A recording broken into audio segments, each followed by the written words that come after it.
You know, since we're talking about money, District 5, the conversation has been mostly about just how vast that race is and how many people who are seeking the office. And we've talked about money coming from in and out. How do you stand out in a race like that where there are 27 people seeking the same role? You rely on endorsements. So we saw the clip earlier, and there's been a lot of talk about who's endorsing whom. And you know, this is really interesting because I think you can make the case that endorsements don't have the same value that they used to. But in a race like this, where you have all these folks running and you could potentially win this race with 30, 32, 33% of the vote, right? So when voters go to cast their ballots, the fact that the outgoing member who's still very popular endorsed may make a difference. And so I think that's probably the best way to go, particularly when you don't have tons of money to run the kind of ads that can give you the name recognition that can help get you across the line. I think name recognition is really everything in this particular case. And in addition, that certainly helps with like the Steny Hoyer endorsement. I said Hoyer endorsement. I've been saying that the last couple of days, I've noticed. But that really kind of changed the dynamics of the race when that happened, right? And so in addition to endorsements, obviously money, but it can be kind of an outfall result of the endorsement. But I think also in a crowded field and in a primary, it's extra tricky. Yeah. Message discipline is also, I think, the stronger it is, the more you can rely on that to create some daylight between yourself and the 20 other people that are in the race with you. Again, it's harder to do in a primary because most people already start at a broader level of agreement, right? We're in the same party, we believe in the same platform, generally speaking. Yeah. We might have different priorities, but the trick here, and I think what adds to that primary difficulty, is that when you have this many people, if and of all of the issues that we've talked about that are important in this race, there's a lot to choose from. Message discipline doesn't mean talking about everything. It means talking about the top 3 things over and over and over and over again. And when one of your 4 million opponents says something on one of those other issues, if you are reacting to that, you're not practicing message discipline, right? So it can be really tricky, and you can have every instinct in your body saying, oh, I've got to react, I've got to say something about that because somebody else did. But I think that distracts from the message that you just want to punch home over and over again. Especially again with that many people in the race, you have to be heard and heard and heard in order for people to actually hear you.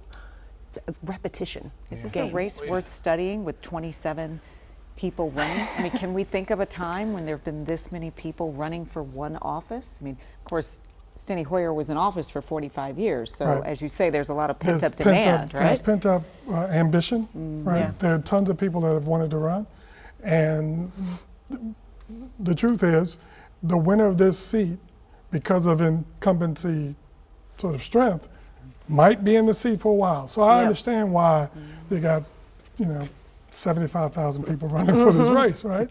But I do think that if whomever it is that comes out ahead will have done so in part because of the discipline, and if it turns out to be Adrian Boafo, I think the fact that Steny Hoyer, not just leaving in a cloud, not just sort of slinking off into the sunset, but leaving as a revered statesman in the state, I think will prove to be a really big difference maker. But how do we end up with so many in this race? Why do you think they all want this particular role?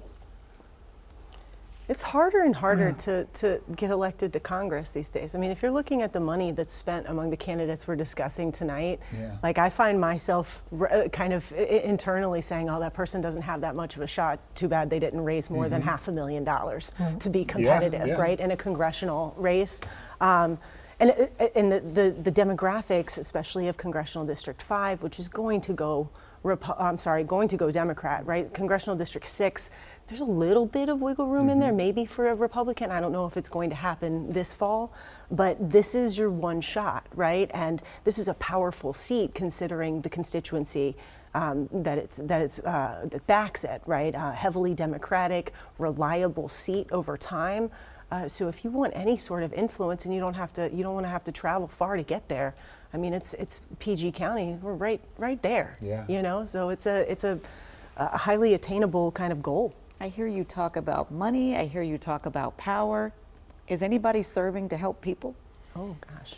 Well, they will say they are serving people. Yeah.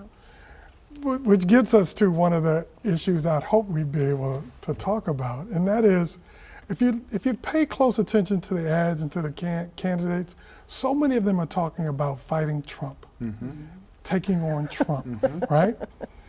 But that doesn't necessarily lower costs anywhere. Right. That doesn't make it easier for me to put gas in my car or get my kids educated or make sure I have health care or can save for retirement and that sort of thing. And for that reason, I think some of these candidates are going to overplay their hand. Now, I would also say in their defense, to your earlier point, talking about policy in ways that actually makes sense is difficult. It's a very loser. hard thing to do because voters aren't voting. Remember, we were talking about negative campaigning. They're not voting necessarily You can't on policy. feel the policy. Right, Yeah, you can't feel it. I, Hillary Clinton tried that, right? Didn't she? She was just listing all of her accomplishments, Right. what she would do, and I feel like voters Elizabeth tuned out. Warren. out. Yeah. I think that's a big issue. That's a big problem, which helps explain why so many of the ads look the same. Okay. Well, the Wow. night's still young. Okay. We're still waiting for some of those results to come in. Our Matt Gregory's at the big board. Our coverage of Maryland's primaries continue in just a moment.